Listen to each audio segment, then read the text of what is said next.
welcome to my channel. My name is Kelly. Today I'm going to share with you guys my recipe for homemade lip balm and homemade lipstick. Now you guys, I've been making this recipe for probably about 5 or 6 years now. I happened to find a recipe that I loved early on after trying out a few here and there, and I just happened to stick with it. I love it, and I haven't tried any other ones in years. This is by no means the only recipe. I'm not saying it's the best recipe, nothing like that. There are tons out there. If you just want to Google, find one that you love. You can try out this one. If you don't like it, if you don't have the ingredients, feel free to just experiment and find a recipe that you really love. Now, why do I even bother making my own homemade lip balm and lipstick?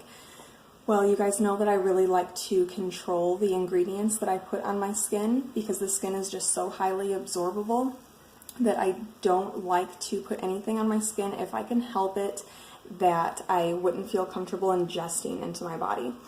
So while I do really enjoy the texture and the feel of this lip balm, while I really love the way that my homemade skincare products make my skin look and feel, I do it really for the health of my internal environment more than my external skin. So let's go ahead and show you guys the ingredients. Now, this first ingredient I have here is sweet almond oil. This is a really good all-around primary oil. What I'm going to show you guys here are primary oils and butters. Now, sweet almond oil is good for any skin texture at all. I really like this. I use 2 tablespoons in my lip balm recipe. This is avocado oil. This is a super moisturizing, nourishing oil, especially for anyone who has dry skin, but you can use it for any skin type. And I put 1 tablespoon of that in this recipe. This is shea butter. I do prefer to use cocoa butter in my lip balm recipe, but I'm all out of cocoa butter, so shea butter is going to work just fine. I put in 1 tablespoon. These are beeswax pastilles. You can even buy like a big block of beeswax. Feel free to buy it local. That would be even better. I buy it already like cut up into little chunks like this, and I take 1 tablespoon plus 1 teaspoon and put it in this recipe.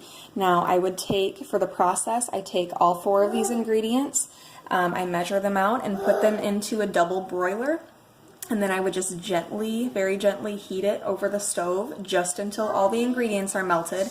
Then I would take it off the heat and let it sit for just a couple of minutes. Don't let it cool to the point where it starts to harden, but just where it cools a bit before you put in the next 2 ingredients. And the next 2 would be just a few drops. Hold on, baby. Just a few drops of liquid vitamin E. This is very nourishing for your lips, plus it serves as a natural preservation agent. It helps keep it fresh for longer. Now, you can put in any essential oil that you would like to. Peppermint is a really popular choice for lip balm. You can put in 10 to 12 drops, sweet orange, just any flavor essential oil that you would like. My kids really love this strawberry extract that I have. This is 100% food grade. I could put this into food, no problem whatsoever. This is Medicine Flower brand. And they really like the kind of strawberry scent in the lip balm, so I put that in there. And so after it cools a bit, I'll put those 2 ingredients in there. You definitely don't want to burn off your essential oils by putting it into oil that's too hot. Your essential oils are just too precious and too expensive to burn off your oil and not even get any scent left over. So then after I have those ingredients mixed in, then I would take a stainless steel funnel, just to make pouring a little bit easier because otherwise it can get a little bit messy, and just pour them into little lip balm tubes like this. And then you could also do these little containers as well for your lip balm. So as you can see, it makes several. This made 5 for me, so I will not have to make another batch for quite some time. So just for a couple tablespoons here and there of primary oils and butters, I have 5 containers of lip balm that will last me quite some time. So that's another thing that I really like about it. It's just very money saving. And Now these primary oils and butters, even the beeswax if you'd like to, I suggest, I would recommend getting them from a website that I love online called Mountain Rose Herbs. They have very high quality products for great prices. You can see this is Mountain Rose Herbs brand right here. So now and then you would just basically let these harden completely before you put the caps on, and then they're good to go. Now for the lipstick, this is what my lipstick looks like. As you can see, it looks pretty dark, but I'm wearing it right now so that you guys can see exactly what it looks like. It doesn't look nearly as dark once it's on. You can definitely adjust the amount of color that you add to it, and I'll show you what I use for color in a second. I add 1 teaspoon of the coloring powder to it, but if you want a darker lipstick, you can definitely add more. You can also adjust how much you apply. It'll definitely darken as you apply more on your lips as well.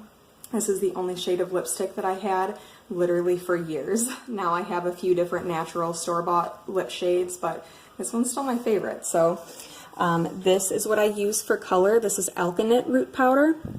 Get a little closer so that you can see. I got this from Mountain Rose Herbs as well. If there is any other use for alkanet root powder besides the tinting of homemade cosmetics, I do not know about it. So if you guys know of any other uses for it, go ahead and put it in the comments below because I'm curious.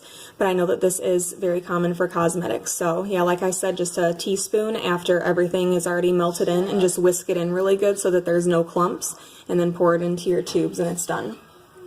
So now also I want to point out that all of this stuff is available in smaller quantities, you guys. If you want to just test out making your own homemade lip balm or lotion or something, you do not need to buy a gallon of sweet almond oil. It's available in just tiny little tubes if you want, just to kind of test things out and see if you even enjoy doing it. But I think that's it. If you guys have any questions about homemade lip balm or homemade lipstick, then definitely leave them in the comments below. I'll try to answer those for you, and then I'll definitely be coming to you guys with some more uses for all of these decadent primary oils and butters that you can use in lotions and all sorts of good stuff. So take care, guys, and if you like what you saw today, make sure you subscribe to my channel.